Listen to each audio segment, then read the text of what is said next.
Because traditionally Blink would cancel, limit, and run towards the left side, basically run away from Awestin. So if he was max range like that, the window to punish was microscopic.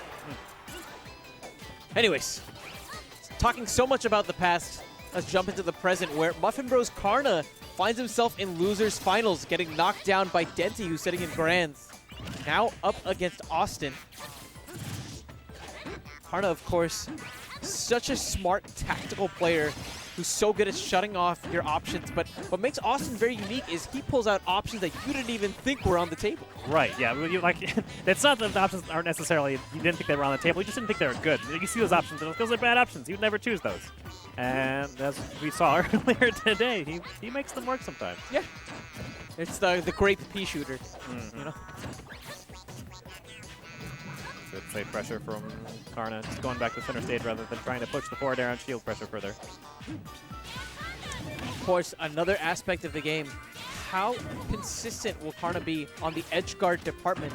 With Ness's recovery, there's definitely the opportunities, but at the same time, a great deal of risk. Yeah, getting clipped by that PK Thunder 2 is not something you want to have happen. Oh, falls out of the up air. Rather unfortunate position. Oh, okay. Wow, I'm surprised both of them got out of that with their stock. That's definitely one really nice thing about Sheik's fall speeds, right? Getting out of trouble, almost getting the stock. No. I'm honestly even more surprised that Awestin was able to hang on to the stock a bit longer and actually take the first stock. Yeah, that up air hitting extremely hard, especially with that sort of rage on this stage. Maybe a bit too telegraphed with this positioning to get in an optimal range to cover multiple get-up options. It's clipped by the tail end of that PK fire. This is Austin's game now. So much damage coming out. So while he's still holding on to his stock, Karna needs to end this stock immediately if he's going to bring this back. I don't know.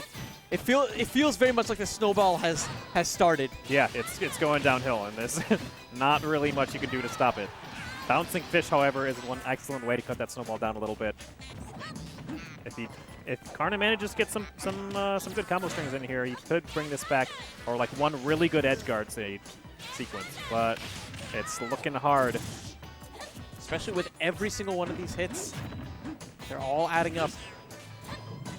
They're all putting Awestin closer and closer to the percentage he needs for the back throw, and there it is. Yep, a little bit misspaced on that forward air. Doesn't quite get the cross up. Rising forward air, not near as safe as falling forward air. So lots of momentum for Awestin going into game 2. It's another no-dub moment, but for Karna to win this next game, he has to make sure that he takes off this initial stock as quick as possible. And we see why so much more in Awestin than we do in other players. Whenever Awestin is with the momentum, it feels like this entire game just spirals completely out of control. So far, Karna doing a pretty good job controlling neutral. A little bit behind on damage, but keeping good control of center stage. Lots of trades going back and forth, so no really big strings that Austin's been getting, which is one of the really scary things about Ness and what happened last game, is if he lands a solid throw, it's going to be a lot of damage. I want to point out that Awestin is doing a decent job with his trades here, using the Nair to go and try to contest with some of the aerials from Karna. But Karna, of course, making the proper adaptations, getting a great deal of damage as a reward. A little bit of a weave there from Awestin, getting around the range of that back air, gets a pretty good punish off of it too. Excellent mirror reverse needle, doesn't quite get the bouncing fish before he snaps the ledge. That PK Thunder, of course, it's just about the incremental damage here that Awestin will be able to tack on.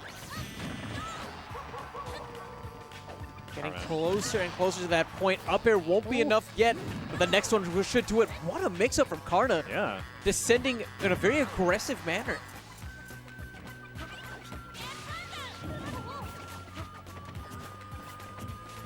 A little bit, not sure what Karna was attempting to do there. It seemed like it was a little bit of a flub in the edge pressure. Having to back up because of it, losing stage control on the run, and Awestin does finally find the up air. Okay. Okay. I was disappointed that the up air was unable to connect, but he still was able to get the forward air up. And let's get back to even. And let's not forget, Awestin right now is on set point. He is. This could be the very last stock for Karna in this tournament. PK Thunder 2 not connecting, but at least creating some space. Now, is that what Awestin wants? Does he want the space between Sheik here, or should he try to push the advantage a bit more? It's hard to say, because you don't necessarily want to be point blank with Sheik, because then she's going to be able to use jabs and like set up her forward airs and stuff. But you don't want to, I think, be too far away either, because she is the faster character. She does have the range, if she can get forward air set up, is very, very safe. Needles can be a problem to deal with. Speaking of Needles, sniping away at that jump. Honestly, would it have been too cheeky for him to drop down, get hit with the PK Thunder 2, and then just tech the stage? It's scary, man. And from that distance, Awestin probably would have still been able to get the ledge. You can do some cheeky stuff. Like, you can actually like jump into position to get hit by the PK Thunder 2 directly yourself and just eat it, which is the thing we used to see UTD's Yak do all the time. Wait, what's happening? Is it okay? So Sheik's Vanish has like the wind box on it does have right? a wind box. Did he push him away with the wind box? Oh no. No, I don't think so. Just a Nesty. Because I always assumed that the wind box was like on the second. It is on the second part. Yeah, it's not on the first part. It's just an input error. Kooky. Yeah, Kooky going into game 3. Awestin, of course, winning that first game does have counter pick advantage here. And I'd definitely like to have some elaboration on this stage and some of the advantages that Sheik gets here. She does have the advantage of Needles. It is like kind of like FD-esque. It is a very large space. It can be kind of hard to like aggressively push in on Sheik's space whenever she's like below that that little bush there, or like the dog whenever he's coming up. She also is a very good character to take advantage of like the sort of chaos that happens whenever the Duck Hunt dog comes up on the center of the stage. Her forward air, all of her aerials really having such a little landing leg. Oh, does get the cancel on the bounce off and the ledge snap. Karna's still putting on pressure though. I'm loving it. Oh, wow, what man. a bouncing fish. If that had actually taken the stock, that would have been one of the best I've ever seen. But wow, he'll take the trade. What is happening in this set? What is happening? This is insanity. Austin's like, I'm just going to go with this tree and chill out for a little bit. Let's try and think about what's going on. You know, I feel like M should just change Losers Finals and just call it Austin's Funland. Because I think that might be... Okay, he's alive. He's okay. My heart skipped a beat. We saw Void pull something off like that off pretty recently, and Karna, of course, being such an avid follower of that incredibly influential Sheik main, makes total sense that he'd be going for plays like that. Of course, not where Awestin needs to be. Karna's ledge trapping is so fierce. So much damage. Just all piling on. Looking like this might be curtains for Awestin. He needs to get back on stage. And just like that, he is. And trying to create the space, this time we're seeing Karna more comfortable with choosing to pull off the needles. Getting in that free damage. Well, the only one person... innocent bystander. Yeah.